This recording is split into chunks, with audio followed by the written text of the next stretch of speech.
आमदार इद्रिस नायकोडे यांचा मुलगा अत्तर नायकोडे याच्या पायाखालची वाळू सरकल्यानं खाज्या वसाहत येथील नागरिकांना घराजवळ बोलवून पैसे वाटण्याचा काल रात्रीपासून या ठिकाणी उद्योग सुरू केलेला आहे। आम्ही त्या ठिकाणी काय चाललंय पाहायला गेलेलो असताना 10 मिनिट सगळे गप बसले आणि काही वेळाने तिथले कार्यकर्ते आमच्या अंगावर येऊ चालले।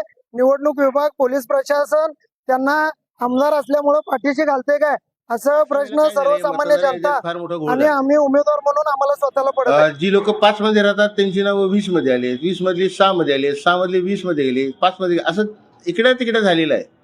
मग त्या लोकांना शिल्पा पोहोचल्या नाहीत, आपलं नाव नक्की कुठल्या मतदार येत आहे, कुठल्या वॉर्डात आहे याचं काहीच लोकांना ज्ञान नाही आहे। मग अशा वेळेला ते मदतीसाठी त्या ठिकाणी इथं येत असतात, त्यांना सहाय्यतेसाठी आपण बाकीची आमची यंत्रणा त्यांना मदत करत असते।